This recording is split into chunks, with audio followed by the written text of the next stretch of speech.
আদর্শের ধারক বাহক যারা আমাদেরকে যারা আহলে সুন্নাত সুন্নিয়ত শিক্ষা দিয়েছেন, তারা শুধু আহলে সুন্নাত শিক্ষা দেন নাই, তারা ভণ্ডদের বিরুদ্ধে কথা বলে আমাদেরকে শিক্ষা দিয়েছেন।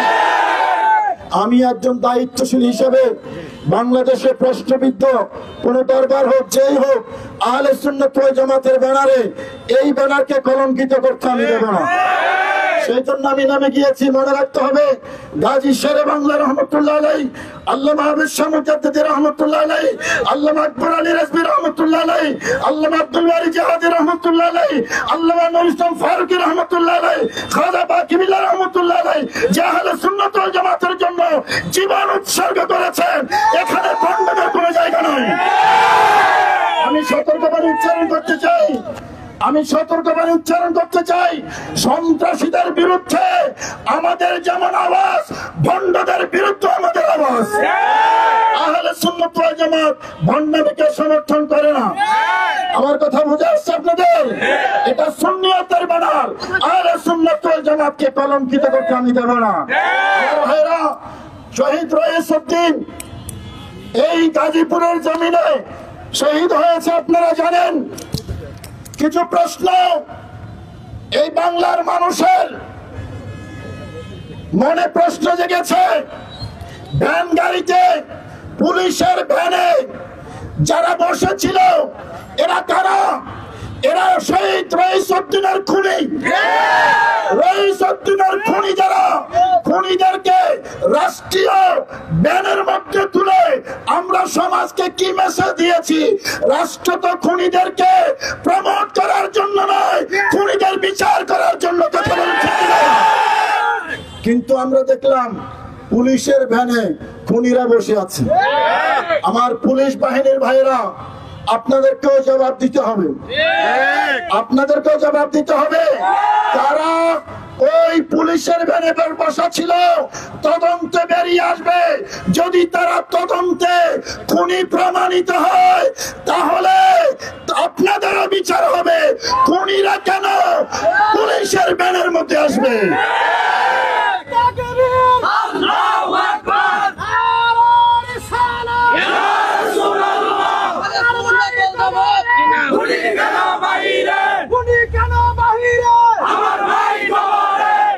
আমার ভাইরা, আমাদের আল্লামা গিয়াসউদ্দিন তাহেরি বলেছেন, ঝাড়ু মিছিল কারা করেছে? আমি দাবি জানাচ্ছি, যারা ঝাড়ু মিছিল করেছে, দাবি জানানোর অধিকার সবার আছে। আছে কিনা? মিছিল করার অধিকার সবার আছে, কিন্তু জাতি জানতে চায় এদের পরিচয় কি, এদেরকে কোন কলোনি থেকে বের করে আনা হয়েছে, এটা জাতি জানতে চায়।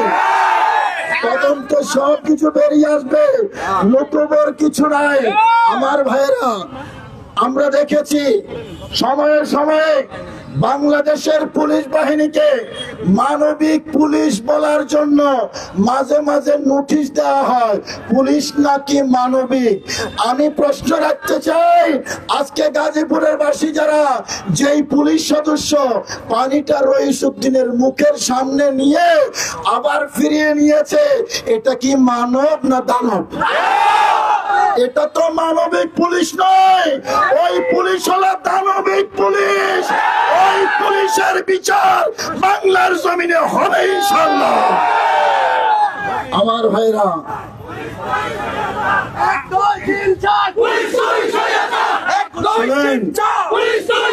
আমার কথা শুনুন। আমরা পুলিশ একটা রাষ্ট্রীয় প্রতিষ্ঠান, আমরা তাদেরকে সম্মান করি, দাবি জানাই তারা মানবিক হবে। তবে ওই পুলিশকে মানবিক বলতে পারি না, নিঃসন্দেহে এটা দানবিক। আমার ভাইরা, চিন্ময় দাস হিন্দুদের পুরোহিত, আপনারা জানেন নিশ্চয়ই। আজ থেকে অনেক দিন আগে তাকে গ্রেফতার করা হয়েছিল বাংলাদেশে, আপনারা জানেন কিনা? আমার ভাইরা, তাকে গ্রেপ্তার, তাকে মারা হয় নাই, গ্রেপ্তার করেছে। চিন্ময় দাসকে গ্রেপ্তার করার পরে রাষ্ট্রযন্ত্র থেকে আপনার দায়িত্বশীল উপদেষ্টা যারা একের পর এক তারা বিবৃতি দিয়েছে, অবস্থান পরিষ্কার করেছে।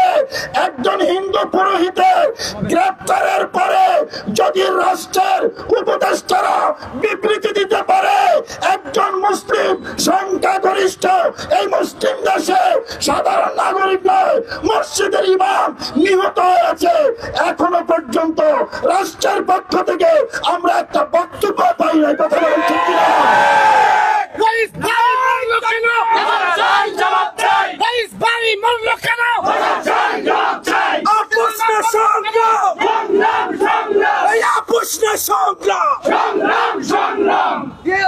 আমরা আজকে দায়িত্বহীন ভাষায় সম্মানের সাথে মাননীয় উপদেষ্টা, বিশেষ করে স্বরাষ্ট্র উপদেষ্টার কাছে বিনীত অনুরোধ জানাবো, অনতিবিলম্বে শহীদ রইসউদ্দিনের ব্যাপারে রাষ্ট্রের পক্ষ থেকে, আপনার মন্ত্রণালয় থেকে আপনি অবস্থান পরিষ্কার করুন।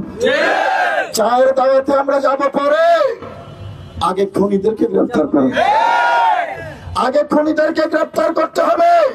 তাহলে আপনার অবস্থান পরিষ্কার করতে হবে। কি কারণে রইসউদ্দিন শহীদ হলো? মব সন্ত্রাসী কারা? কারা মব সন্ত্রাসের মদতদাতা? কারা মব সন্ত্রাসীদেরকে ওই রাষ্ট্রীয় ভ্যানের মধ্যে তুলেছে?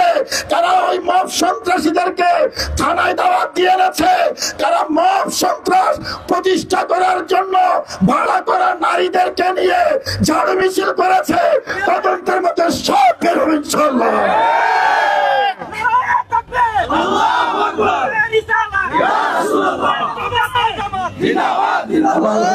দিয়েছি তো রক্ত, তুমি কে আমি কে? রইস ভাই, রইস ভাই, তুমি কে আমি কে?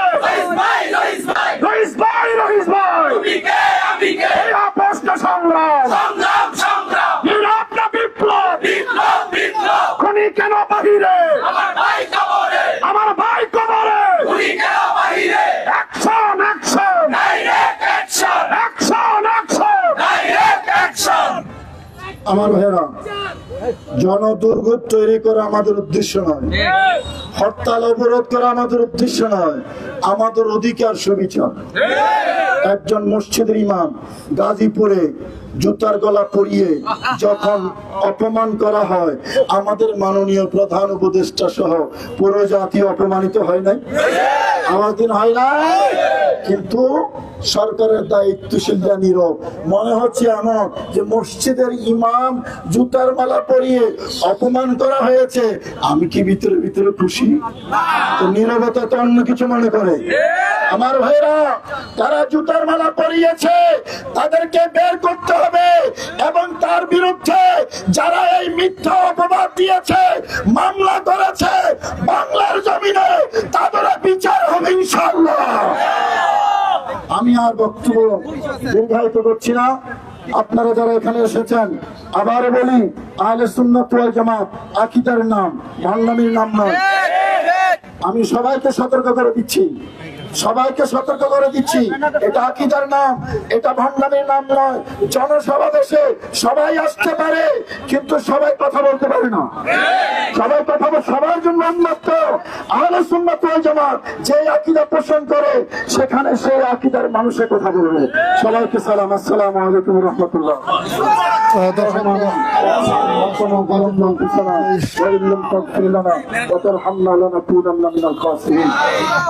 আমাদের আয়োজন আপনি কবুল করুন।